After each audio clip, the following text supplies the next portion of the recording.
अस्सलाम वालेकुम बेटा, मेरी आवाज आ रही है? यस सर, आ रही है। आ रही है sir. Okay,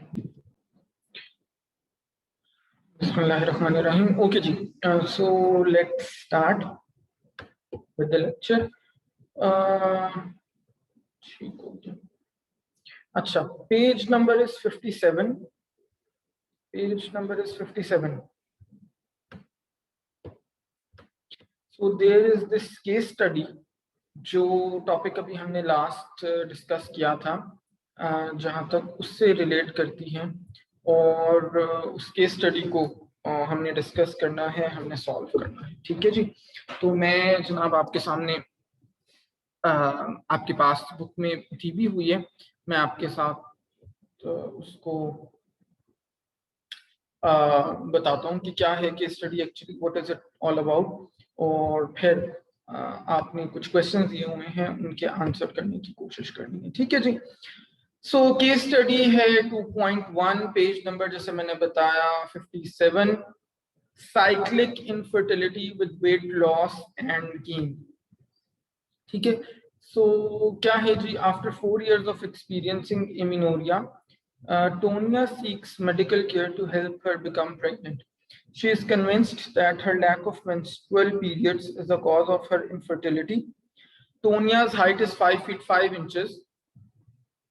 Her weight is 107 pounds, which she has maintained for 4 years.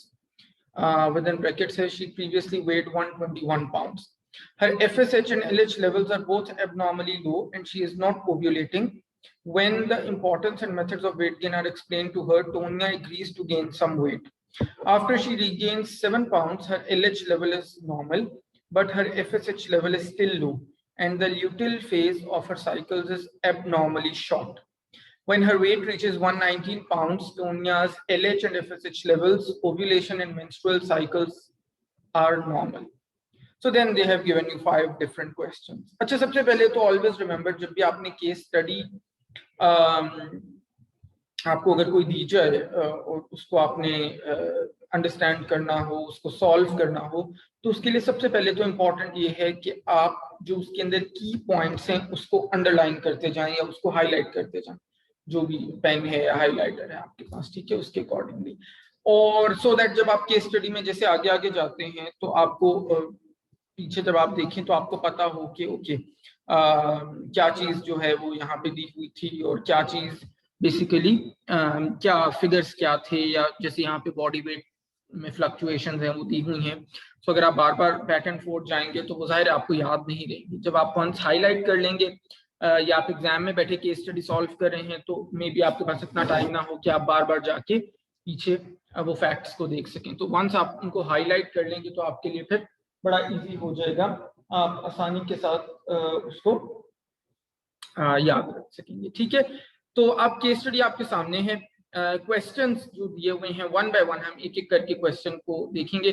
First question है, was Tonya underweight or normal weight based on her BMI when she weighed 107 pounds? ठीक है, तो करें जी, इसको सॉल्व करें और फिर let me know the answers, और फिर बताएं मुझे कि क्या आपके पास आंसर आ रहा है और क्यों आ रहा है खास तौर पे।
पेज नंबर बेटा 57 है, 57।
Okay, ji, Mariam is saying 17.84 is BMI. She is underweight as BMI is less than 18.5 kg per meter square. Okay, बेटे ठीक है। What else? बाकी लोगों का क्या आंसर आ रहा है? Who else has done this? और क्या आपका भी आंसर मैच कर रहा है मरियम से? फटाफट करें और फिर मुझे बताएं। BMI कैलकुलेट करना मैंने आपको बताया हुआ है, so it shouldn't be a problem। 18.75 आया है, इतनी वेरिएशन तो नहीं होनी चाहिए, क्योंकि 18.75 से तो बेटे उसका इंटरप्रिटेशन भी चेंज हो जाएगी ना। 18.5 से ऊपर जब होता है तो वो नॉर्मल या हेल्दी वेट में आ रहा होता है, ऐसे ही है ना।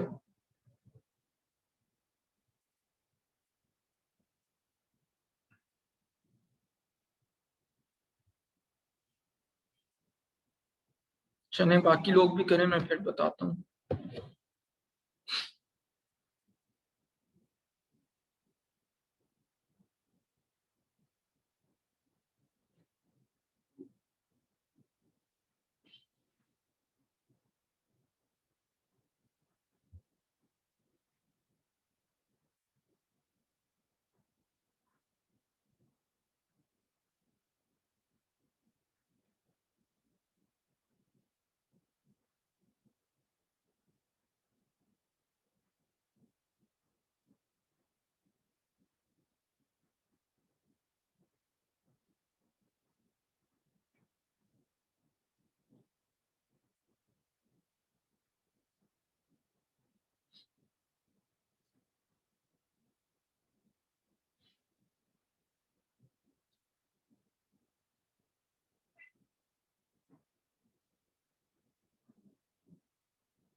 ओके, अंजलीप ने शेयर किया है 23.6 BMI normal weight. Javeria Singh 17.8 BMI, she is under weight. ठीक है बेटे, मैं बाकी लोगों के लिए वेट कर रहा हूँ। सो प्लीज जितने भी लोग इस वक्त ऑनलाइन हैं, क्विकली सब लोगों का जो भी आंसर और जो भी इंटरप्रिटेशन आ रही है वो सारा आप सारे लोग मेरे साथ शेयर करें। You have 5 more minutes। ठीक है, सबने शेयर करना है, एवरी वन ऑफ यू। और आज इतने कम लोग क्यों हैं? खैरियत, कोई खास वजह? सिर्फ there are only 17 students online out of 26।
Okay जी, बाकी जितने लोग भी शेयर कर रहे हैं दैट इज 17.8 या 87, जो भी अंडरवेट 19.2 मनाहिल का डिफरेंट है, शी सेज नॉर्मल बीएमआई। अच्छा जी, और आखिरी 2 मिनट है, मजीद भी अभी 2-3 लोगों ने शेयर नहीं किया। जल्दी से बेटे करो फिर, ताकि हम डिस्कस करें इसको।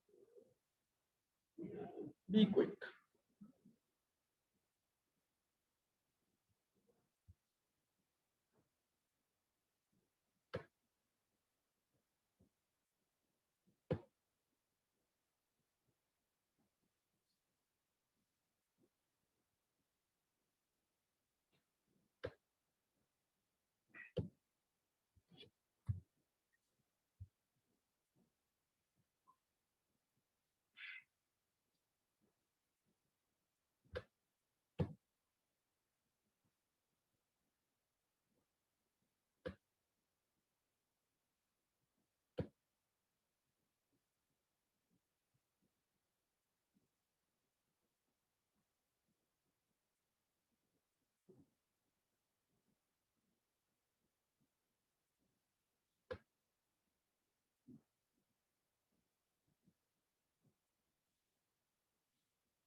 She is underweight. Again, it's a different answer.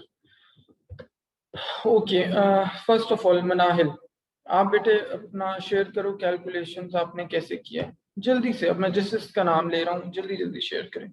Manahil बेटे शेयर करो, आपने कैसे, how did you reach 19.2, share करो जी यहाँ सर। पे जी। सर सबसे पहले मैंने जो वेट था पाउंड्स में था, उसको मैंने केजी में चेंज किया, तो ठीक है, आंसर आया 48.63। ठीक है। और जो उसकी हाइट थी उसको मैंने जो है वो इंचेस में चेंज कर दिया, तो जो उसका टोटल आंसर आया वो आया 1.159। उसको ठीक है। सेंटीमीटर, उसको जब मैंने मीटर्स में किया तो मेरे पास 1.59 आया। उसका जब स्क्वायर किया तो 2.53 आया, और जब मैंने उन दोनों को डिवाइड किया तो 248.636 को जब डिवाइड किया 2.53 से, तो मेरे पास 19.22 आंसर आया, जो कि नॉर्मल बीएमआई। अच्छा जी, ठीक है। बाकी मिसबा, आप बेटे बताओ आपने कैसे किया है? सर आई थिंक मैंने 48 kgs राउंड ऑफ ले लिया था, दैट्स व्हाई मेरी वैल्यू डिफरेंट आ गई। मैंने ठीक है, 48.6 टॉपर नहीं लिया था। ओके, आप टॉपर दोबारा, मुझे ठीक है, 48.6 लेके करो तो it should be same as others. अच्छा, रमीशा, रमीशा आप बेटे शेयर करो, आपका 17.84 कैसे आया है? सर सबसे पहले हमारे पास वेट जो था वो 107 पाउंड्स था, ठीक है। उसको मैंने सबसे पहले कन्वर्ट किया है केजी में। ठीक है, उसको केजी में कन्वर्ट करने के लिए मैंने 2.204 से डिवाइड किया, तो मेरे पास आंसर आया 39.33। उसके बाद मेरे पास जो हाइट थी वो 5.5 इंचेस थी। मैंने सबसे पहले जो 5 फीट्स थे, ठीक है, उनको 12 इंचेस मल्टीप्लाई करके मेरे पास आंसर 60 आया, ठीक है। उसके बाद उसको 5 इंचेस से मैंने प्लस किया तो मेरे पास 65 इंचेस आ गया। फिर मैंने 65 इंचेस को मल्टीप्लाई 65 इंचेस को मल्टीप्लाई किया 2.54 सेंटीमीटर से, क्योंकि 1 इंच हमारे पास 2.54 सेंटीमीटर के इक्वल था। उसके पास जो आंसर मेरे पास आया उसको मैंने 100 से डिवाइड कर दिया है। 100 से डिवाइड किया, उसको मैंने 100 से डिवाइड किया तो मेरे पास 1.651 आंसर आया। तो मैंने उसका मीटर स्क्वायर में निकालना था, तो मैंने उसको स्क्वायर ले लिया तो मेरे पास 2.72 मीटर स्क्वायर आंसर आया। तो फिर मैंने जो मेरे पास हाइट जो आई है 2.72 मीटर स्क्वायर उसको मैंने डिवाइड कर दिया वेट से, जो मेरे पास आया 39.33। अच्छा ओके, फिर उसके जो मैंने डिवाइड किया तो मेरे पास तब आंसर उसका आया 17.84। आपने 39.3 को डिवाइड किया 2.72 से।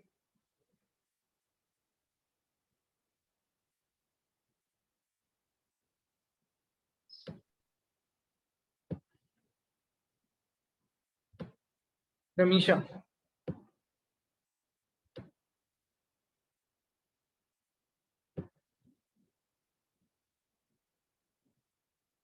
ओके जवेरिया, आपने बेटे 17.8 कैसे कैलकुलेट किया?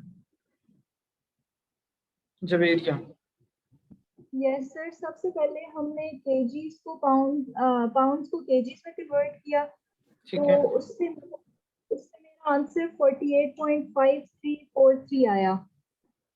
ठीक है, और उसके बाद मैंने जो हाइट को 5 फीट और 5 इंच को जब मैंने मीटर्स में कन्वर्ट किया तो 1.651 आंसर आया। तो जब इसका स्क्वायर इनको 48.53 डिवाइडेड बाय 1.651 स्क्वायर जब मैंने किया तो ये 17.8 आंसर आया। अच्छा ओके, 48.53 को आपने किससे डिवाइड किया? 1.651 स्क्वायर स्क्वायर से, ठीक है, ठीक है, सही है। बाकी जितने लोगों ने 17.8 या 17.87 या 83 मेरे साथ आंसर शेयर किया, सब लोगों ने इसी तरह किया है? Yes sir. ठीक है, यही आ रहा है बाकी लोगों का? जिसका भी आंसर ये था, कैलकुलेशन इसी तरह से आ रही हैं? Yes sir. ओके ठीक है, दैट्स गुड। ओके, अंदलीब ने शेयर भी कर दिया है। Yes I can see that, और ये ठीक है बेटे, सही है, बिल्कुल ठीक है, that is the correct answer. Actually Amna बेटे गलत किया है आपने। आप अपनी प्लीज कैलकुलेशन मेरे साथ शेयर करो सो दैट मैं आपको ये बता सकूं कि आपने कहाँ गलती की है। 10.62, हाँ जी जी सर 10.62 नहीं 19.62 है मीटर स्क्वायर में, केजी मीटर स्क्वायर। फिर भी गलत है, फिर भी गलत है। हाँ देखो, शेयर करो कैलकुलेशन और मुझे, ताकि पता चले कहाँ गलती है, जल्दी से। सर, आप- 107 पाउंड दिए हुए थे, उसको कन्वर्ट किए 48.6। ठीक है, ठीक है, हमारे पास वेट आ जाता है। फिर ठीक है, 5 फीट 5 इंचेस हाइट गिवन थी, 1 feet is equals to 12 inches. 5 feet को 12 into 5 मल्टीप्लाई किए 60 इंचेस आ गया। ठीक है, फिर 1 inch is equals to 2.54। Sir यहाँ पे मेरे से मिस्टेक हुई है, मैंने 5 नहीं हाँ लगाया 5 इंचेस आपने वो ऐड नहीं किए बीच में। ठीक है, दोबारा करो, दोबारा करो और मुझे बताओ फटाफट से। एक्सक्यूज मी सर, जी बेटा, आप आंसर बता दें पूरा डेसिमल्स के बाद भी क्या आ रहा है करेक्ट आंसर जो है। हाँ जो बेटे करेक्ट आंसर इसका आ रहा है दैट इज 17.83 या 84। ठीक है, तो जिसका भी 17.8 की रेंज में है तो दैट इज एब्सोल्युटली फाइन। वो स्लाइड सा डिफरेंस इसलिए आ जाता है कि कुछ लोग डेसिमल के बाद 2 डिजिट्स ले लेते हैं, कुछ 3 ले लेते हैं, सो that is not a problem. ठीक है, आइडियली आपको डेसिमल के बाद हमेशा 2 डिजिट्स लेने चाहिए। ठीक है, ओके सर, मेरा 17.80 आ रहा है। कोई इशू नहीं है, बिल्कुल ठीक है बेटा, बिल्कुल ठीक है, वो कोई वेरिएशन नहीं। हाँ वो ठीक मैंने है सारी बिल्कुल। डेसिमल्स लिए हैं ना, सारी डेसिमल्स लिए हैं अच्छा मैंने। ठीक है, कोई मसला नहीं है, वो मैंने आपको बताया ना, वो इसीलिए 17.8 और 83 और 84 और 87 इस रेंज में जिसका भी आया है दैट इज एब्सोल्युटली करेक्ट। और ये वाली जो फीमेल है वो अंडरवेट ही है एज पर द बीएमआई। ठीक है, फर्स्ट क्वेश्चन का आंसर यही है। अब प्लीज बेटे मुझे बताओ, जिन बच्चों ने गलती भी कर दी थी, किसी को अब सबको क्लियर हो गया है, या अगर किसी को अभी भी समझ नहीं आया तो प्लीज डू आस्क मी, कोई ऐसी कोई परेशानी की बात नहीं है। अगर नहीं भी समझ में आया तो मैं दोबारा करवा देता हूँ।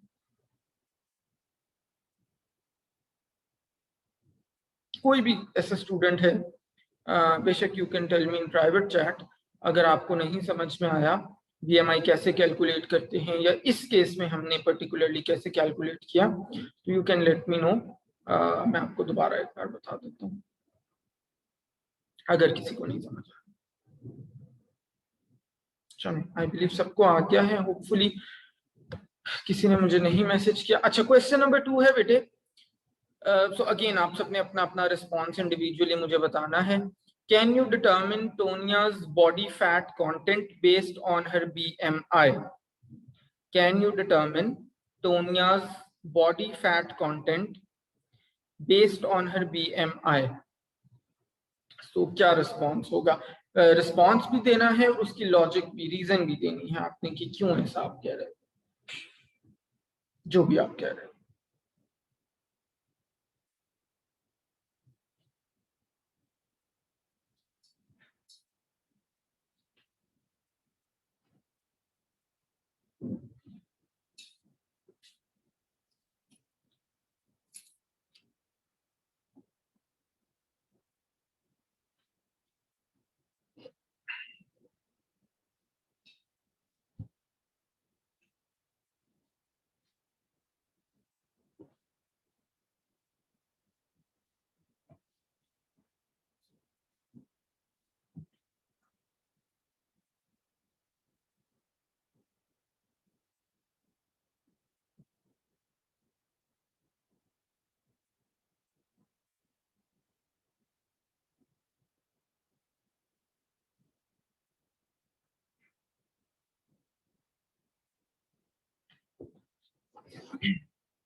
अच्छा बेटे, while you are thinking about the second question, तो मरियम ने शेयर किया है नो क्वेश्चन का answer Maryam is trying to give. Can you determine टोनिया's body fat content based on her BMI? BMI is about height and weight. It only tells about how much healthy we are or we have abnormal weight, because it doesn't tell about how much fats we have in our body. Aisha is saying we cannot directly measure body fat through just BMI. Manahil is also saying we cannot determine. ठीक है, अगर बेटे किसी का इससे different कोई response है तो वो प्लीज आप मेरे साथ शेयर करो। अगर किसी का ख्याल इससे डिफरेंट है या उसकी कोई लॉजिक या रीजन इससे डिफरेंट है तो वो प्लीज मेरे साथ शेयर करो। अगर कोई कुछ इसमें ऐड करना चाहता है या कुछ डिफरेंट सोच रहा है तो।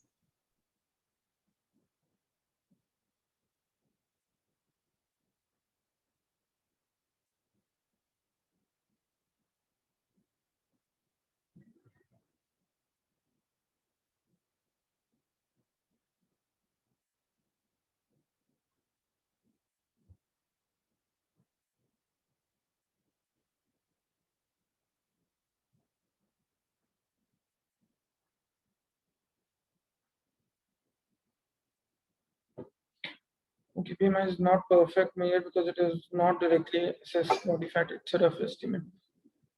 अच्छा ओके बेटे, पहली बात तो ये है कि no, obviously we can not determine her body fat content based on her BMI।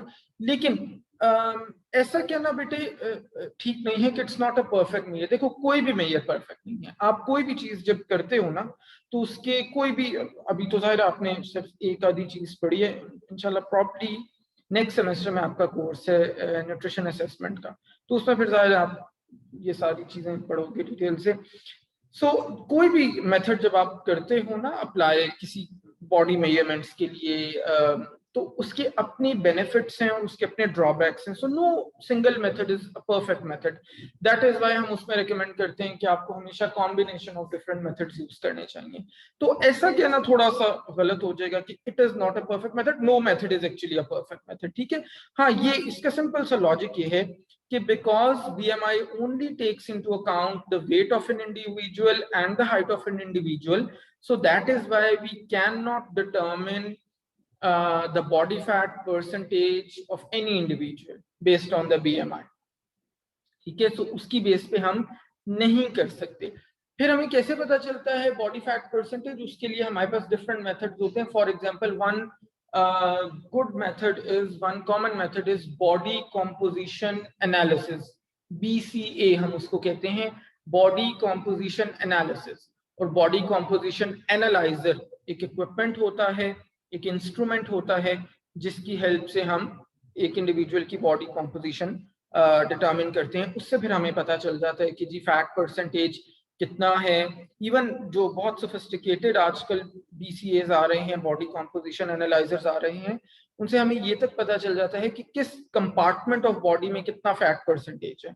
सो होता है ना, जैसे हमें खुद से, जैसे हमें अपनी बॉडी का खुद भी पता है, मे बी मेरी नेक एरिया जो है वो हैवी है, मे बी मेरी थाइज हैवी हैं, मेरी आर्म्स हैवी हैं, तो वो एग्जैक्टली आपको बता देता है कि आर्म में बॉडी फैट परसेंटेज कितना है, लेग्स में कितना है, नेक में कितना है. तो ये इस तरह से आपको बताता है. ठीक है. मिसबा का क्वेश्चन है sir, but generally don't we consider person with BMI lower than 18.5 to be underweight. हाँ बिल्कुल बेटा, ऐसे ही है, ऐसा ही है. मैं आपका समझ नहीं पाया क्वेश्चन, यानी आप किस कॉन्टेक्स्ट में, क्वेश्चन 2 के कॉन्टेक्स्ट में पूछ रहे हो या 1 के कॉन्टेक्स्ट में पूछ रहे हो? ये आप प्लीज मुझे थोड़ा सा बताओ.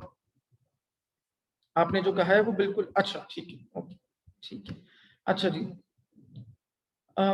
एक और किसी क्वेश्चन. ओके, क्वेश्चन है जी, read this on Google. BMI is a poor body fat indicator because it does not take into account that how much of the calculated person's weight is fat or it might be muscle weight. ठीक है, बिल्कुल सही है बेटा, वही बात है जो हम कह रहे हैं. एंड आपने अच्छा कि आपने रेफर भी कर दिया. तो ये बिल्कुल ठीक है, आपने ठीक लिखा है, जहां से पढ़ा है ठीक पढ़ा है. यही बात है, क्योंकि BMI कैलकुलेट करते हुए मैंने आपको याद है एग्जांपल दी थी प्रेग्नेंट वुमेन की या एथलीट की, कि अगर हम उसका BMI कैलकुलेट करें तो क्या हम प्रेग्नेंट वुमेन को कहेंगे कि जी you are obese, you are overweight and you need to lose weight? क्या ऐसा हो कहना लॉजिकल होगा? मैंने आपको एग्जांपल दी थी और आप सबने यूनानिमसली कहा था कि नहीं. So that is the reason. हम उसमें हम तो वो कंसिडर ही नहीं कर रहे कि मसल वेट है या क्या है या क्या नहीं. ठीक है. Okay, Fiza का question is, no, Fiza is saying, sir, I think her body fat content is low because she's underweight and probably not taking enough nutrients, if I'm not wrong. अच्छा, ये आपने वैसे केस स्टडी को देखते हुए कहा है, ऑब्वियसली अभी ये हमारा क्वेश्चन है, आगे ये शायद होगा. Question number 3, why isn't Tonya ovulating? Why isn't Tonya ovulating?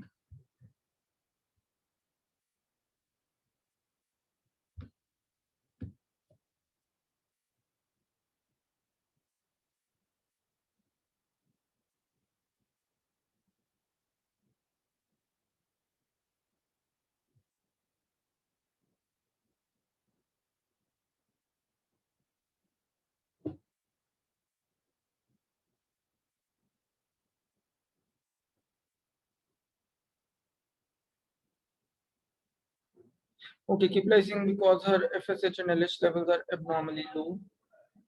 अच्छा, नहीं LH तो नॉर्मल नहीं था I believe.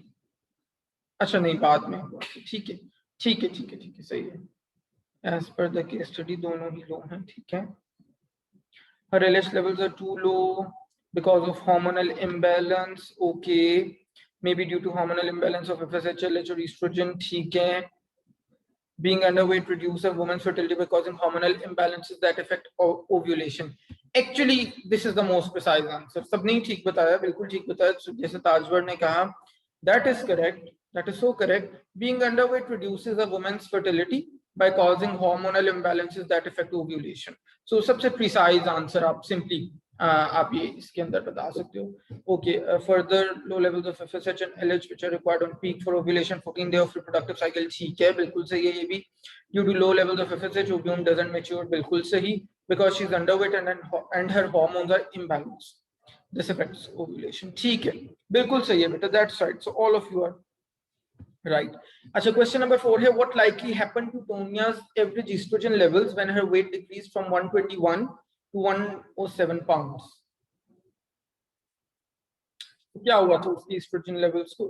This is pretty much straightforward. जब उसका weight lose हुआ था 121 से 107 pounds पे जब हो गई थी, तो उसके estrogen levels क्या हुए थे?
ओके जी, जी जनाब। सो जब उसका वेट डिक्रीज हुआ था from 121 to 107 pounds, so what happened to her estrogen levels?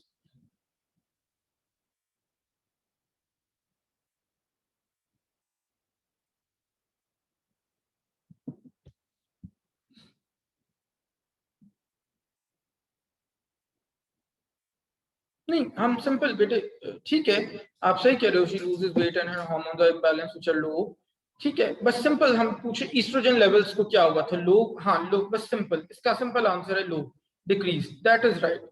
बस सिंपल सा उन्होंने पूछा है कि क्या हुआ था ईस्ट्रोजन लेवल्स को, तो हमारा सिंपल सा आंसर ये होगा कि जी जब उसका वेट रिड्यूस हुआ था 121 से 107 पाउंड्स पे आया था तो हर ईस्ट्रोजन लेवल्स डिक्रीज, बस सिंपल सा ये आंसर है, ठीक है जी, दैट सर ये इज। फिर से बता दें।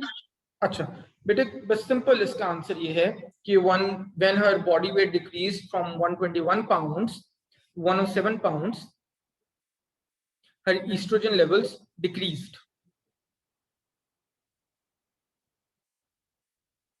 ठीक है, that's it. अच्छा जी, लास्ट क्वेश्चन है, very interesting. What are two likely reasons, अभी आपको आपने सोचना है अच्छे से, what are two likely reasons Tonya was advised to gain weight to improve her chances of conception rather than being given Clomid or another ovulation inducing drug? हमने पढ़ा था ना Clomid के बारे में कि Clomid basically ovulation को induce करती है, it's a drug. So हमने basically उसको ये advice दी कि जी आप अपना weight gain करें। हम ये भी तो कर सकते थे कि उसकी conception को improve करने के लिए हम उसको Clomid या कोई और क्लोमेट जैसा कोई और ड्रग हम दे देते, तो हमने ये नहीं किया, हमने उसको कहा कि जी आप अपना वेट गेन करें। So what is the reason behind that, वो हमने क्यों किया? टू मेजर रीजंस, वो क्या है?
Okay, Javed Singh, otherwise there was no problem her being underweight was the main factor, and when that was rectified, she ovulated. Acha, she will.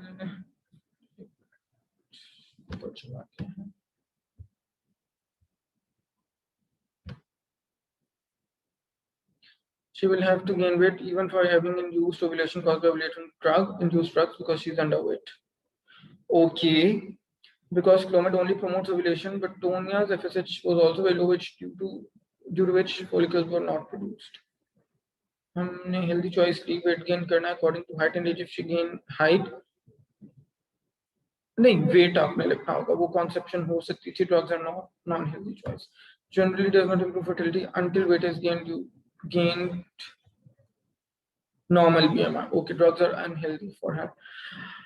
अच्छा, not really, but देखो हम ऐसा नहीं कह सकते कि ड्रग्स अनहेल्दी चॉइस होते हैं, it really depends on the situation. अगर आप अननेसेसरली ड्रग्स ले रहे हो, जिसकी बड़ी कॉमन एग्जांपल है कि जब हमारे सर में दर्द होता है तो हम फटाफट क्या करते हैं, हम पेन किलर खा लेते हैं, तो that is a bad choice.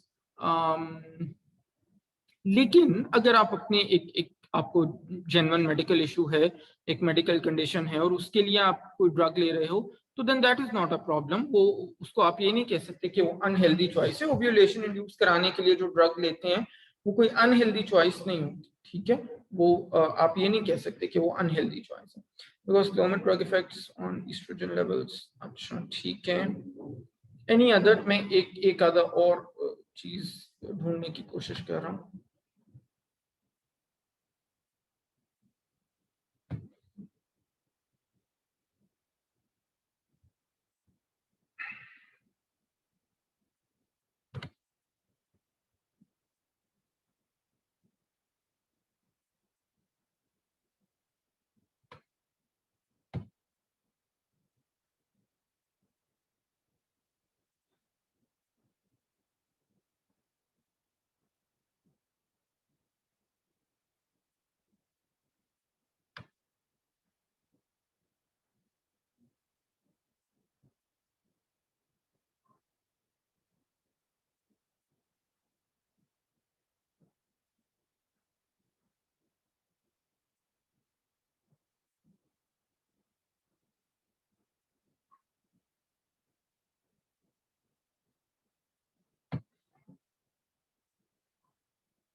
Okay, कुछ और रिस्पॉन्सेस भी आ गए हैं।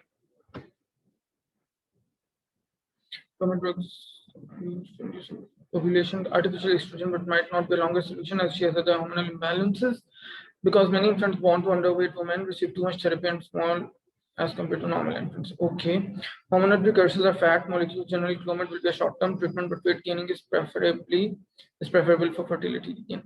As her level of gonadotropin hormone is low, the follicles will not be stimulated initially to ensure ovulation with Clomid, and also maintain the hormones levels and fertility. When she gains weight, her FSH levels become normal, which induces ovulation. Underweight pregnancy can lead to a health risk for her and her baby. So that's why she agrees to gain some weight. Very important point, very good point. अच्छा, now before मैं अपना view point share करूं, I am so happy to see this. आप सब लोग बेटे अपना सोच रहे हो, ब्रेनस्टॉर्म कर रहे हो, which is great to see, which is so good to see। बहुत अच्छी बात है, और इसी तरह से आपको एफर्ट करनी चाहिए कि आप चीजों को सोचो और फिर समझो और फिर डिस्कस करो। डिस्कशन से बड़ी चीजें क्लियर होती हैं। तो this is so good to see, और आप सबके पार्शली आंसर्स बिल्कुल करेक्ट हैं। सो मेरे जो व्यू पॉइंट है वो मैं आपके सामने शेयर करता हूँ, जो it could be simply 2-3 points. हम उसको वेट गेन क्यों करें? पहली चीज तो हमने शायद डिस्कस भी की थी, शायद क्या डेफिनेटली लास्ट लेक्चर में डिस्कस की थी, कि जो ओव्यूलेशन इंड्यूसिंग ड्रग्स होते हैं या फर्टिलिटी इनहैंसिंग ड्रग्स जो होते हैं, जैसे क्लोमेड है, सो ये अंडरवेट वुमेन में these don't work very well. इनको काम करने के लिए भी हमारा नॉर्मल वेट का होना जरूरी है। सो फर्स्ट रीजन तो ये है कि that is why we have asked her to gain some weight, कि अगर हम उसको क्लोमेड देंगे भी, सो इवन देन उसकी जो ओव्यूलेशन है हो सकता है वो इंड्यूस ना हो सके। So first is this. Second ये है कि आप हमने बड़ी डिटेल से लास्ट कुछ लेक्चर्स में डिस्कस किया है कि जब आप अंडरवेट के साथ, कम वेट के साथ जब आप प्रेग्नेंट होते हो, कंसीव करते हो, तो आपका जो एडवर्स प्रेगनेंसी आउटकम्स हैं उनका रिस्क काफी ज्यादा बढ़ जाता है। ठीक है, ओवरवेट मदर के केस में भी बढ़ जाता है और अंडरवेट मदर के केस में भी बढ़ जाता है। अब एडवर्स प्रेगनेंसी मैंने क्या बताया, जब आप अंडरवेट होके कंसीव करते हो तो किस चीज का रिस्क बढ़ जाता है? एडवर्स प्रेगनेंसी आउटकम्स का रिस्क बढ़ जाता है। ठीक है, अब एडवर्स प्रेगनेंसी आउटकम्स क्या होते हैं? फॉर एग्जांपल स्टिल बर्थ हो गई, लो बर्थ वेट बेबीज हो गए, फिर जनाब इसके अलावा प्री टर्म बर्थ हो गई, यानी कि वो जो 7 मंथ्स में या 8 मंथ्स के अंदर बर्थ हो रही होती है, ठीक है। तो इन सारे इश्यूज का जो रिस्क है वो इंक्रीज हो सकता है।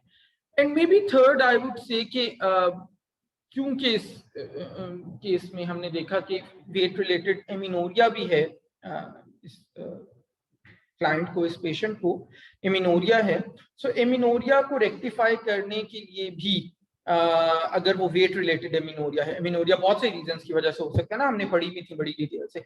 सो अगर वो वेट रिलेटेड एमिनोरिया है तो ऑब्वियसली उसको रेक्टिफाई करने का जो फर्स्ट लाइन ऑफ ट्रीटमेंट है वो जाहिर है वो यही है कि हमने अपने पेशेंट को, अपने क्लाइंट को ये कहना है कि जी आप अपना वेट गेन करें, सो दैट आपका जो एमिनोरिया है वो रेक्टिफाई हो सके, वो नॉर्मलाइज हो सके, ठीक है। तो ये रीजन है, इस वजह से हमने उसको, ये 2-3 मेरे व्यू पॉइंट से रीजन हो सकती हैं, हमने उसको कहा है कि वो अपना वेट गेन करे, ठीक है जी।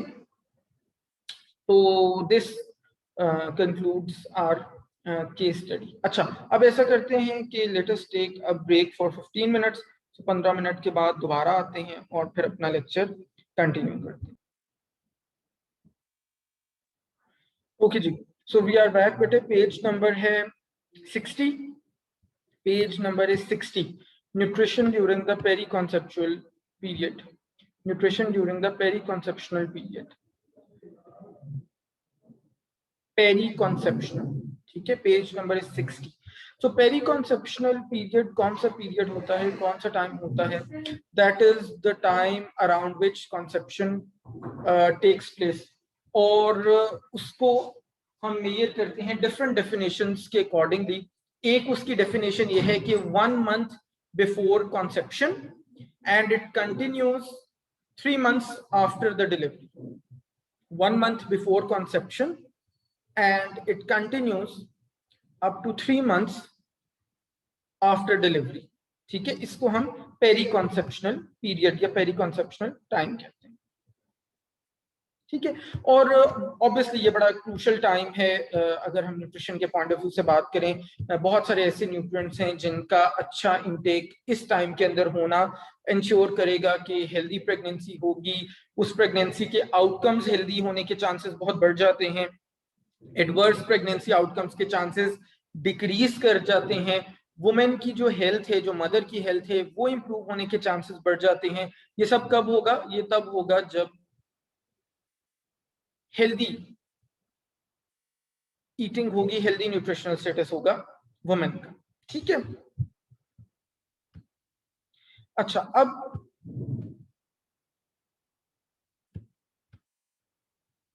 अर्ली प्रेगनेंसी के अंदर जो एम्ब्रियो और फीटल स्टेटस है दैट कैन बी मॉडिफाइड, और वो मॉडिफाई किस तरह से हो सकता है? That can be modified by a process called DNA methylation, ठीक है। डीएनए मिथाइलेशन के अंदर एक मिथाइल ग्रुप ऐड हो जाता है to different strands of the DNA, ठीक है। DNA methylation is a process which can occur during early pregnancy. और डीएनए मिथाइलेशन में होता क्या है? डीएनए मिथाइलेशन में होता ये है कि एक मिथाइल ग्रुप डीएनए के डिफरेंट स्ट्रैंड्स के अंदर ऐड हो जाता है, ठीक है। और उस मिथाइल ग्रुप के अंदर ऐड होने की वजह से हमारा जो कुछ जीन्स की एक्टिविटी है वो सप्रेस हो सकती है, यानी वो जीन्स अपने आप को एक्सप्रेस नहीं कर पाएंगे, ठीक है। और वो जीन्स वो वाली होती हैं जो हमारी नॉर्मल मेटाबॉलिक फंक्शंस के लिए, नॉर्मल सस्टेनेंस ऑफ लाइफ के लिए बहुत ज्यादा इंपॉर्टेंट होती हैं, रिक्वायर्ड होती हैं, ठीक है।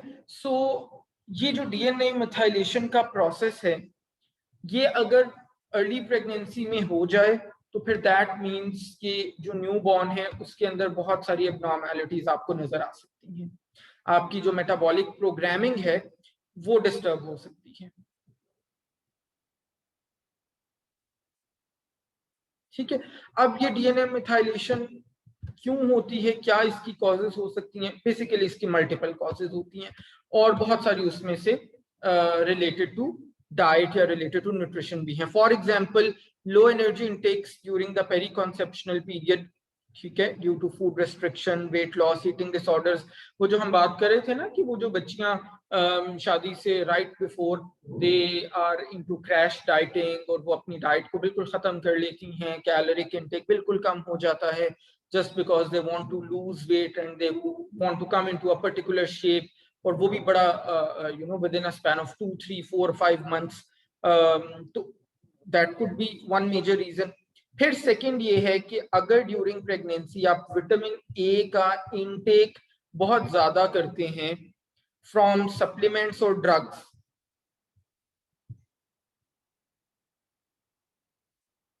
ठीक है, विटामिन ए का इंटेक अगर आप बहुत ज्यादा करते हैं फ्रॉम सप्लीमेंट्स और ड्रग्स, उससे भी हो सकता है. That is the reason why in general जो प्रेगनेंसी के हमारी सप्लीमेंट्स होते हैं उनके अंदर विटामिन ए को ऐड नहीं किया जाता, ठीक है.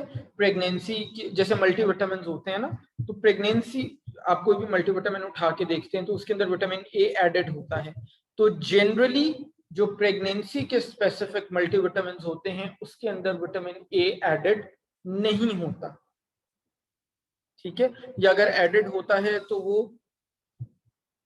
उस फॉर्म में एडेड नहीं होता जो रेटिनोल या रेटिनोइक एसिड है, जिस फॉर्म में इट कैन कॉज टॉक्सिसिटी, ठीक है. और इसी तरह से अगेन और बहुत सारी एनवायरमेंटल एक्सपोजर्स भी हैं जिसकी वजह से आपको डीएनए मिथाइलेशन हो सकती है. तो 2-3 न्यूट्रिएंट्स स्पेसिफिकली बहुत ज्यादा इंपॉर्टेंट हैं when we talk about peri conceptional period. उसके अंदर सबसे पहले तो हमारे पास है फोलेट, जिसको हमने पढ़ा था विटामिन B9 भी कहते हैं.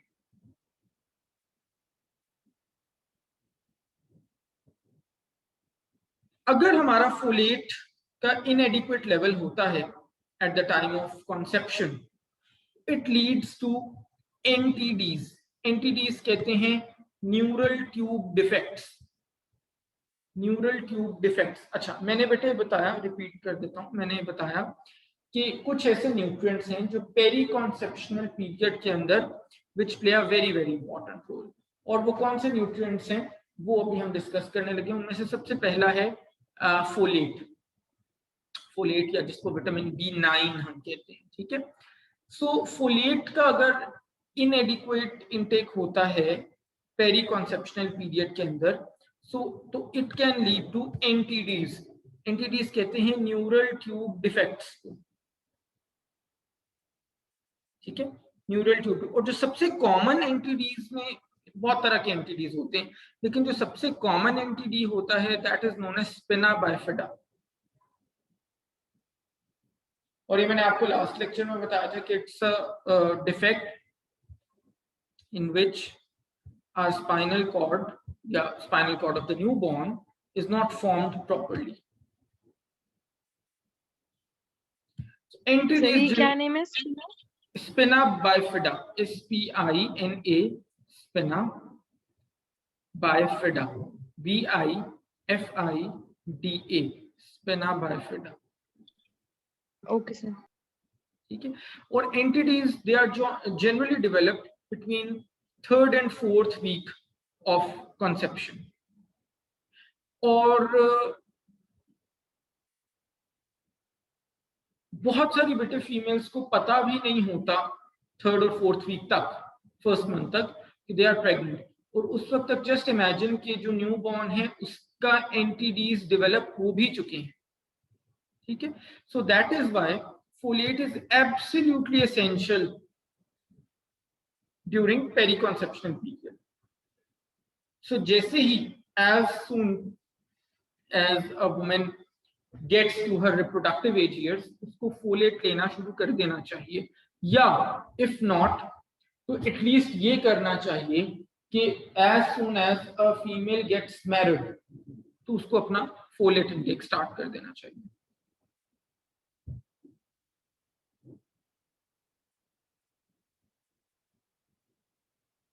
इसके अलावा एक बहुत बड़ा बेनिफिट हमें फोलेट इंप्रूव करने से ये होता है कि अगर फीमेल का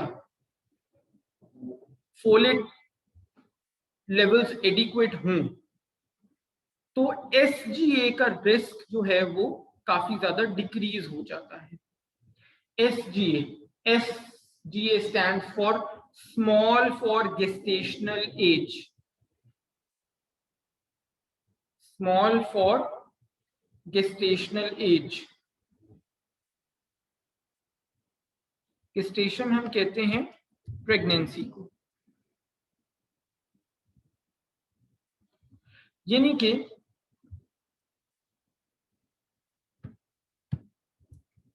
जो पीरियड है आपका कॉन्सेप्शन से लेके डिलीवरी तक, उसको हम कहते हैं गेस्टेशन या गेस्टेशनल पीरियड। ठीक है, अब SGA क्या होता है? SGA का मतलब ये है कि जो न्यूबॉर्न है उसका body wait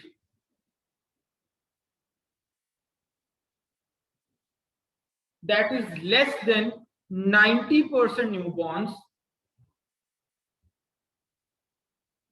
of the same gestational age at birth। मैं रिपीट कर देता हूं, SGA का मतलब क्या है, स्मॉल फॉर गेस्टेशनल एज का मतलब क्या है कि जो न्यूबॉर्न है उसका बॉडी वेट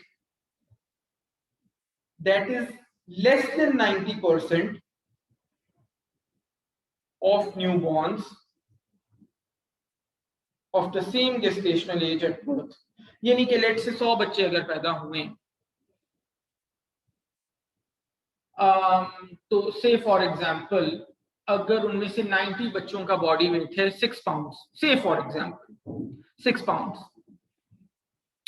और बाकी जो 10 बच्चे हैं उनका बॉडी वेट है 5 पाउंड, तो हम कहेंगे कि जो 10 बच्चे हैं जिनका बॉडी वेट 5 पाउंड है, दे आर SGA, यानी कि they are small for gestational age, यानी कि उनका body weight compare to other newborns of the same gestational age, उनका बॉडी वेट कम है।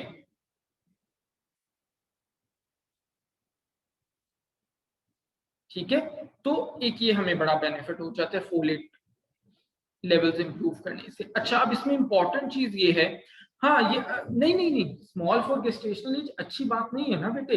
स्मॉल फॉर गेस्टेशनल एज का मतलब है कि बच्चा वीक पैदा हो रहा है, उसका बॉडी वेट कम है कंपेयर टू अदर्स, तो it's a bad thing, this is unwanted, this is not required. Excuse me sir, जी बेटा, ये जो हम SGA की बात कर रहे हैं तो ये comparative to other children that are born to the same woman, या इसकी कोई रेंज होती है? नहीं बेटा, सेम वुमन नहीं, ओवरऑल हम बात कर रहे हैं, ओवरऑल हम बात कर रहे हैं। बिल्कुल रेंज होती है बेटे, बिल्कुल। SGA ग्राफ्स आते हैं बेसिकली, उसके ऊपर हम बॉडी वेट प्लॉट करते हैं एंड देन वी डिटरमिन कि ये हमारा बच्चा SGA में आ रहा है या नहीं आ रहा, नॉर्मल में आ रहा है। ठीक है, SGA प्लॉट्स होते हैं। एक मिनट, लेट मी, अगर मेरे पास पड़ा हुआ, let me share, just give me a minute, मेरे पास मोस्ट प्रोबेबली पड़ा हुआ है।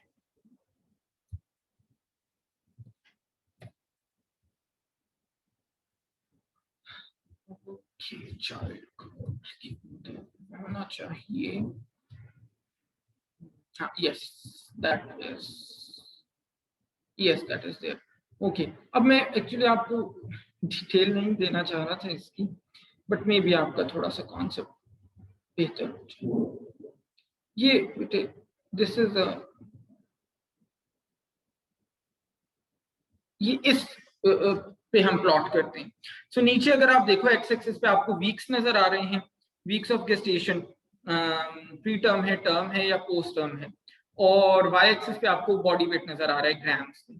ठीक है जी, तो जनाब अब अगर आप देखो SGA small for gestational as, ये अगर आपका बच्चा 2500 ग्राम से 2.5 kg से कम है, वो आपने देखना है पॉइंट, और उसके साथ ये देखना है कि क्या वो प्री टर्म है, वो टर्म में है या फिर पोस्ट टर्म है, ये आपने देखना है। दोनों चीजें मैटर करती हैं। एक तो वो कब न्यूबॉर्न डिलीवर हो रहा है, वो नॉर्मल जेस्टेशनल एज पे डिलीवर हो रहा है जो 38 टू 42 वीक्स होती है, जो टर्म के अंदर होता है, वो प्री टर्म जिसको हम नॉर्मल अपनी कॉमन लैंग्वेज में कहते हैं प्री मैच्योर बेबी है, ठीक है। तो वो प्री मैच्योर हो रहा है या फिर पोस्ट टर्म है, डिलेड है, ठीक है। तो वो आपने देखना है और वाई एक्सिस से आपने देखना है कि उसका बॉडी वेट कितना है, उसके अकॉर्डिंगली आप डिसाइड करेंगे कि स्मॉल फॉर लेट्स से मैं आपको इसी ग्राफ से एग्जांपल दे रहा हूँ कि ग्राफ तो आपको नजर आ ही रहा है, ठीक है। तो मैं आपको एक एग्जांपल देता हूँ कि जी एक बच्चा है जिसकी प्री टर्म डिलीवरी हुई है 36 वीक्स के ऊपर, प्री टर्म डिलीवरी हुई है 36 वीक्स के ऊपर, और उसका बॉडी वेट है 1500 ग्राम्स। कितना है? 1500 ग्राम्स। तो क्या वो SGA है या नहीं है? SGA है ना स्कूल? SGA है, बिल्कुल है, बिल्कुल है। कैसे पता चला? नीचे बेटे एक्स एक्सिस से हमने देखा 36, सो 36 के हमने यहाँ पे लेट से मार्क कर दिया हमने 36। अब मैंने आपको बॉडी वेट कितना बताया? 1500। सो 1500 कहाँ पे आ रहा है? 1500 और 36 ऑलमोस्ट, ये जहां पे मेरा माउस आपको नजर आ रहा है, ये आपको कर्सर, ये आपको यहाँ पे तकरीबन 1500 और 36 के पॉइंट्स को इंसाइड करें। और क्या ये एरिया SGA के अंदर फॉल करे? बिल्कुल SGA के अंदर फॉल करे, ये आपको नजर आ रहा है, ठीक है। So that is how we can simply tell के whether a newborn is SGA or not. AGA है अप्रोप्रिएट फॉर गेस्टेशनल एज और LGA होता है लार्ज फॉर गेस्टेशनल एज, ठीक है। ये जो लेफ्ट हैंड साइड पे लिखे हुए हैं LBW, VLBW एंड ELBW, ये क्या है? LBW stands for low birth weight. So कोई भी बच्चा जिसका बर्थ के ऊपर बॉडी वेट 2.5 kg से कम होता है, रिमेंबर किलोग्राम की बात हो रही है, पाउंड्स की बात नहीं हो रही। कोई भी बच्चा जिसका बॉडी वेट 2.5 kg से कम होता है उसको हम कहते हैं कि लो बर्थ वेट बेबी है, LBW। कोई भी बच्चा जिसका बॉडी वेट 1.5 kg से कम होता है उसको हम कहते हैं कि ये VLBW है, वेरी लो बर्थ वेट। और कोई भी बच्चा जिसका body weight eight the time of birth 1000 grams यानी कि 1 किलोग्राम से कम होता है उसको हम बोलते हैं ELBW यानी कि एक्सट्रीमली लो बर्थ वेट।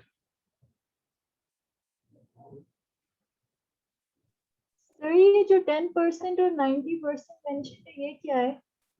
10% बेटे मैंने आपको बताया कि वो SGA में बच्चे आते हैं जो बेसिकली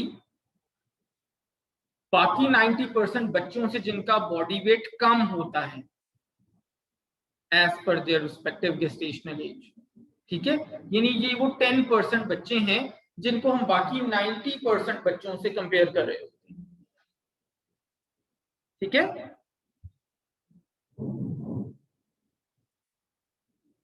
यस सर।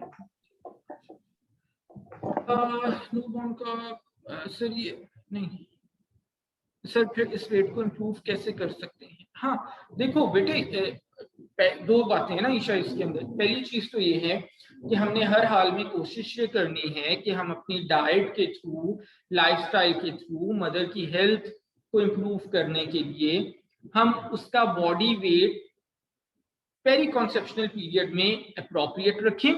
जब मदर का बॉडी वेट अप्रोप्रिएट होगा, उसकी ईटिंग हैबिट्स अच्छी होंगी, उसका न्यूट्रिएंट इनटेक अच्छा होगा, वेल बैलेंस्ड होगा, एडिक्वेट होगा, तो जो न्यूबॉर्न है chances are very very high कि उसका at the time of birth उसका बॉडी वेट भी अच्छा होगा, वो SGA नहीं होगा, वो LBW या VLBW नहीं होगा, ठीक है। पहली बात तो ये है। अब दूसरी बात, आपके क्वेश्चन का ये भी मतलब हो सकता है कि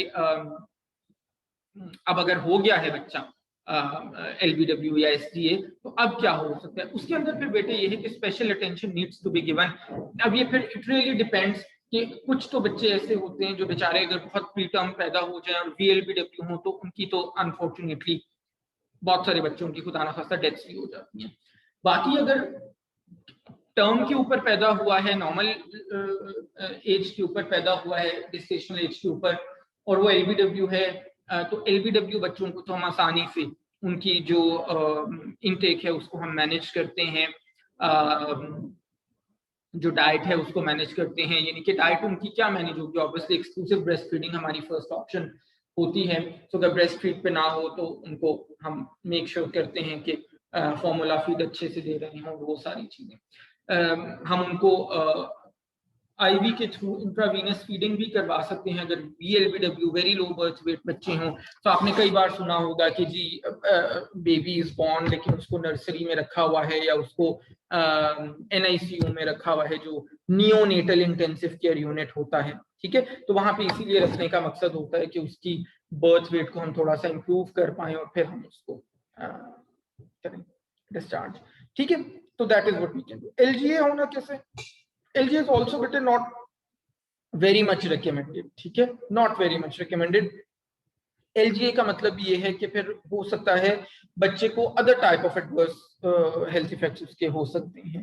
जरूरी नहीं है सबके, हर बच्चा जो LGA है सबको ही हो, बट हो सकते हैं मैंने टर्म में उसकी, ठीक है। तो जो appropriate AGA for gestational as है वो मोस्ट आइडियल या हमारा टारगेटेड चॉइस होती है। अच्छा जी, quickly back to the lecture. So folate का हमने ये डिस्कस किया बेनिफिट। एक प्रॉब्लम ये है कि फोलेट अगर इनएडिक्वेट है at the time of conception और आप बाद में उसको इंप्रूव करते हैं ड्यूरिंग प्रेगनेंसी फोलेट लेवल्स को, तो फिर ये वाले रिस्क रिवर्स नहीं हो सकते। पता ये नहीं कि हमें ये चला कि as soon as a female gets married उसका फोलेट इनटेक इंप्रूव करना इमीडिएटली बहुत जरूरी हो जाता है, सो दैट प्रेग्नेंट होने से पहले, कंसीव करने से पहले वो अपने लेवल्स इतने इंप्रूव कर ले कि अगर वो उस टाइम पे कंसीव करती है तो फिर ये सारे प्रॉब्लम्स होने का रिस्क हमें ना हो सके। ये आपने ध्यान में रखा, ठीक है। सर अगर कितना टाइम लग जाता है ये इम्प्रूव करने में? बेटे 1 to 2 months भी समटाइम्स इनफ होते हैं, लेकिन एक बात जहन में रखनी है, देखो उसके अंदर को मैं नेक्स्ट कॉन्सेप्ट आपको यही देने जा रहा था, उसके अंदर जहन में ये रखना है कि ये जो फोलेट हम कर रहे हैं ना बार बार, ये इसके अंदर एक टर्म है डाइट्री फोलेट इक्विवेलेंट। तो उसके अंदर जहन में रखने वाली ये बात है कि देखो फोलेट 2 किस्म का होता है बेसिकली, या विटामिन B9 की अगर हम बात करें, एक हम टर्म यूज कर रहे हैं फोलेट और एक टर्म हम यूज करते हैं फोलिक एसिड, ठीक है। जो फोलेट की टर्म है वो हम वहां पे यूज करते हैं जहां पे हम डाइट से विटामिन B9 ले रहे होते हैं, वो नेचुरल फॉर्म है जो डाइट में, जो फूड में है,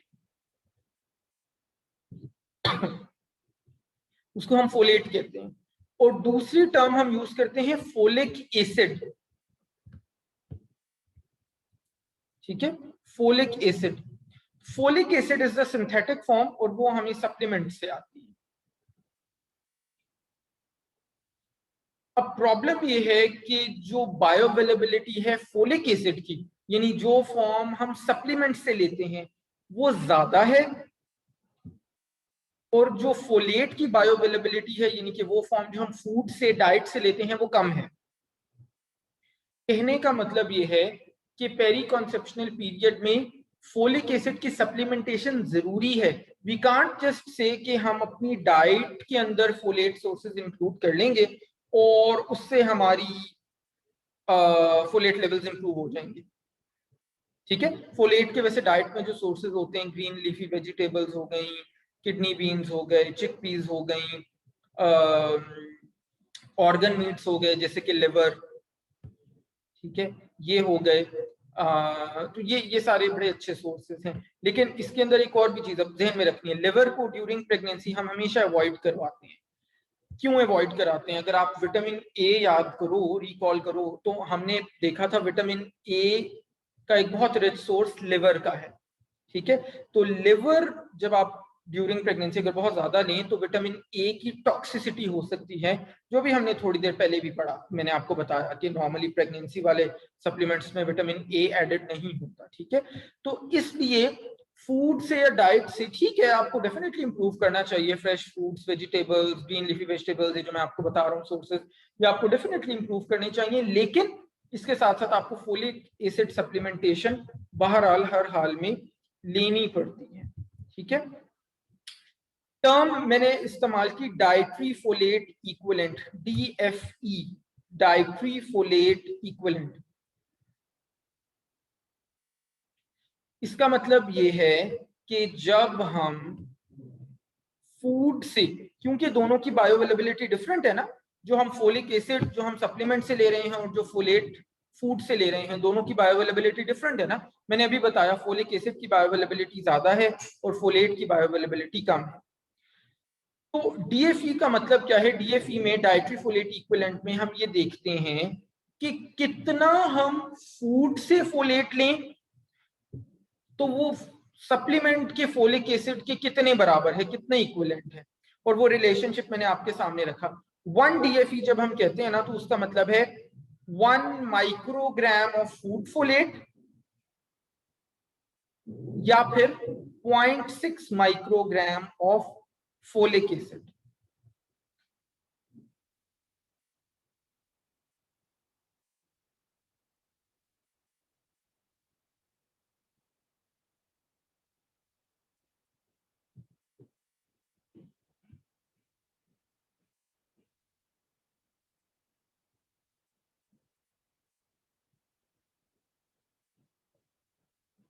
ठीक है, 1 माइक्रोग्राम ऑफ फूड फोलेट या 0.6 माइक्रोग्राम्स ऑफ फोलिक एसिड।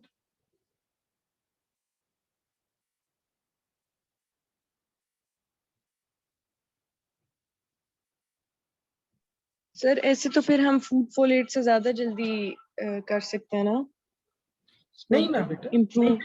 नहीं नहीं नहीं, देखो 1 microgram of food folate is equal to 0.6 micrograms of folic acid.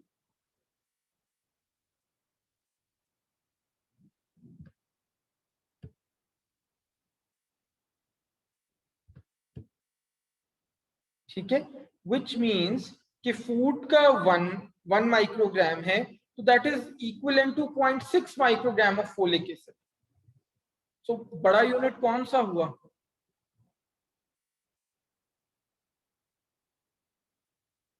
Bioavailability किसकी ज्यादा मैंने बताई है? बड़े यूनिट से भी आप कंफ्यूज हो कि बायोअवेलेबिलिटी किसकी ज्यादा बताई है? फोलिक एसिड की बताई है ना, जो सप्लीमेंट से आ रहा है।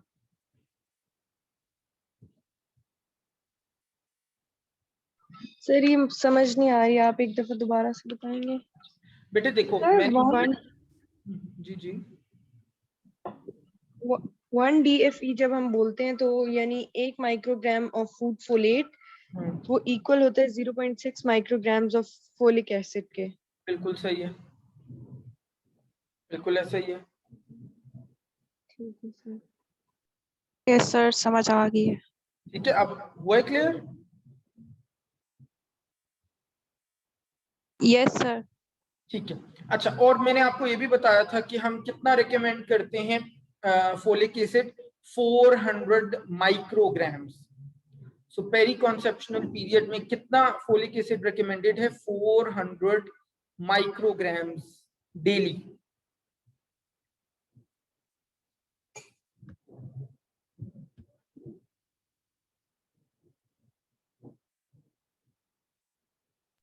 सर मुझे इस पॉइंट की समझ नहीं आ रही कि 1 माइक्रोग्राम फूड फोलेट कैसे 0.6 माइक्रोग्राम फोलिक एसिड के बराबर है, तो 1 माइक्रोग्राम ज्यादा ना हुआ?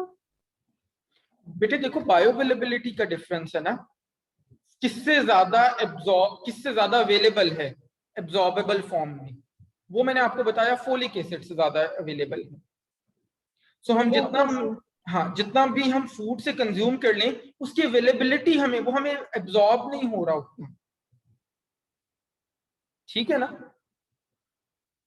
Yes sir. ठीक है, अच्छा ओके। इसके अलावा एक और बेटे फोलेट इसलिए भी बड़ा इंपॉर्टेंट है, या फोलिक एसिड अगर हम सप्लीमेंट से बात करें, हमारी बहुत सारी जीन्स की वेरिएशन हो सकती है अगर हमारा यानी जो प्रेग्नेंट वुमेन है या कंसीव जिसने करना है अभी, अगर उस फीमेल का इनएडिक्वेट फोलेट इनटेक है तो बहुत सारी जीन्स की वेरिएशंस भी हो सकती हैं, और उन वेरिएशंस की वजह से एक प्रॉब्लम ये हो सकता है कि फोलेट अपनी एक्टिव फॉर्म में बॉडी में कन्वर्ट नहीं होगा।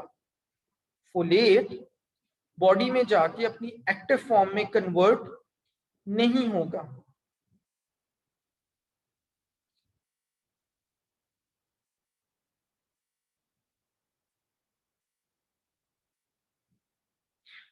और हमारी बॉडी में एक एंजाइम होता है जिसका नाम होता है MTHFR। MTHFR MTHFR stands for methylene tetrahydrofolate reductase।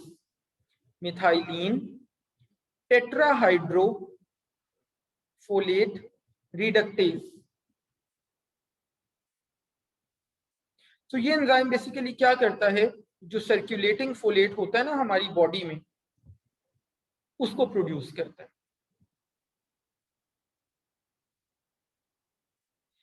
So Jin females का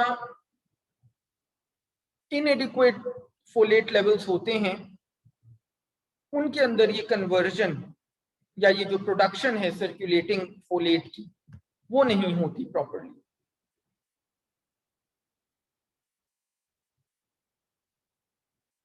और जिन फीमेल्स में फिर ये जीन एक्सप्रेस हो जाए, यानी कि ये जो MTHFR एंजाइम वाली जीन है, उनका फिर एंटीडीज होने का रिस्क उनके न्यूबॉर्न्स में वो बढ़ जाता है।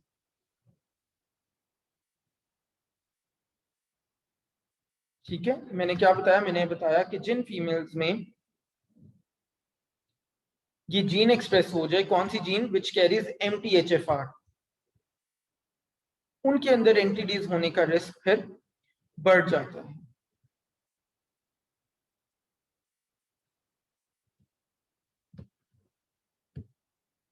अच्छा, फिर फोलेट की तरह एक और न्यूट्रिएंट जो बहुत ज्यादा इंपॉर्टेंट है पेरी कॉन्सेप्शनल पीरियड में, दैट इज आयरन। ओके, मैं कर देता हूं।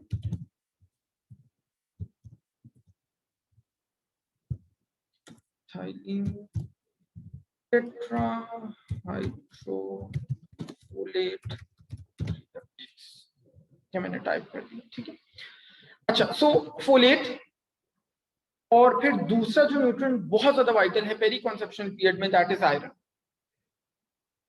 ठीक है, और iron deficiency, that is the most common nutritional deficiency world wide.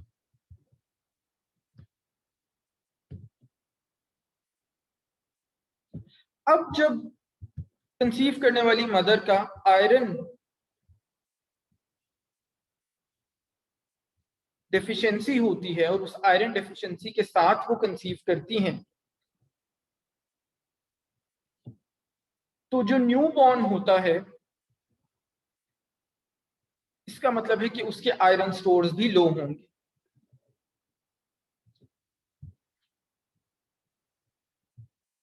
पहला इशू तो ये हो गया। जब मदर आयरन डेफिशिएंट होके कंसीव करेंगी तो न्यू बॉर्न के आयरन स्टोर्स भी लो होंगे। दूसरा प्रॉब्लम ये है कि जब प्री प्रेगनेंसी आयरन डेफिशिएंसी होती है तो प्री टर्म डिलीवरी के, यानी कि प्री मैच्योर बेबी होने के चांसेस भी बढ़ जाते हैं।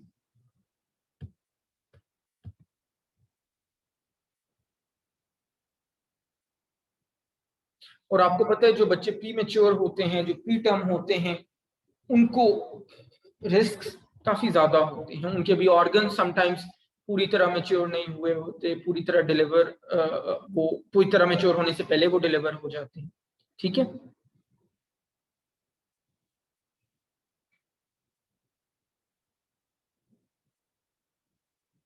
अच्छा, अब before getting pregnant iron stores को बिल्डअप करना that is easier compare to during pregnancy.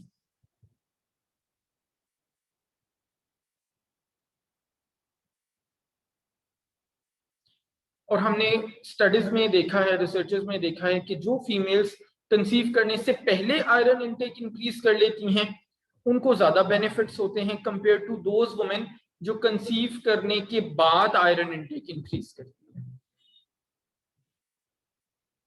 ठीक है, उसमें ये भी है कि obviously when a woman is pregnant तो फिर उसकी आयरन रिक्वायरमेंट्स भी बढ़ जाती है। ठीक है, तो वहां पे फिर आयरन स्टोर्स को या आयरन लेवल्स को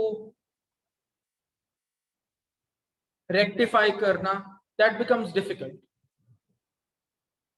सो अभी अगर वो कंसीव उसने नहीं किया और उस वक्त वो अपने आयरन लेवल्स इंप्रूव कर लेती हैं तो फिर एट दैट पर्टिकुलर टाइम वो रिलेटिवली इजी है उनके लिए ऐसा करना।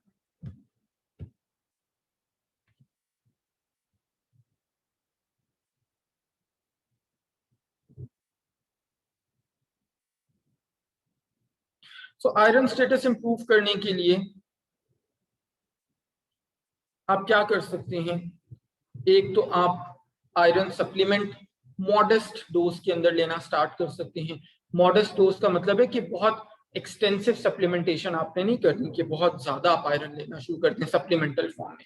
सो आप एक टेबलेट लेट से वो नॉर्मली 60 मिलीग्राम या 100 मिलीग्राम की होती है वो आप लेना शुरू कर दें और उसके साथ साथ अपनी डाइट में आयरन रिच फूड्स ऐड कर लें। जैसे कि मैं आपको ऑलरेडी बता चुका हूँ हीम सोर्सेज और नॉन हीम सोर्सेज कई बार मैं आपके साथ डिस्कस कर चुका हूँ वो कौन से हैं, प्लांट सोर्सेज और एनिमल सोर्सेज। और उसके साथ vitamin C rich foods add कर लें, वो भी मैंने आपको बताया हुआ है विटामिन सी के अच्छे सोर्सेज क्या हैं और क्या फायदा है हमें विटामिन सी को लेने का। आयरन के साथ क्या फायदा होता है? हमारी आयरन की एब्जॉर्प्शन खास तौर पे जो नॉन हीम सोर्सेज से आयरन आती है जब हम विटामिन सी लेते हैं तो वो आयरन की एब्जॉर्प्शन को इंक्रीज कर देता है ना? ऐसा ही होता है। Yes sir, that's right.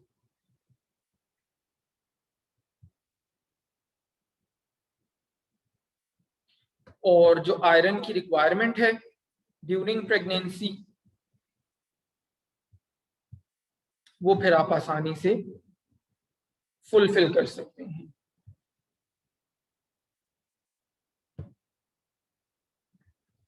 और आइडियल कंडीशंस में, आइडियल सर्कमस्टांसेस में आपका जो आयरन स्टोर्स हैं एक वुमेन के वो इतने होने चाहिए कि till the end of pregnancy उसके वो आयरन स्टोर्स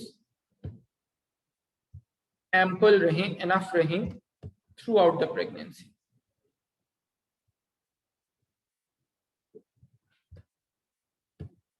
ठीक है, और ऑब्वियसली आपको पता है बेटे, ये हमने पहले भी डिस्कस किया है, ये दोनों काम फोलेट या आयरन वाले तभी हो सकते हैं जब प्लान्ड प्रेगनेंसीज हों, जब फीमेल्स का न्यूट्रिशनल स्टेटस ऐसा हो कि वो कंसीव करने के काबिल भी हैं। अदरवाइज बड़ा मुश्किल है अनप्लान्ड प्रेगनेंसी। ठीक है जी, so that brings us to the end of today's topic.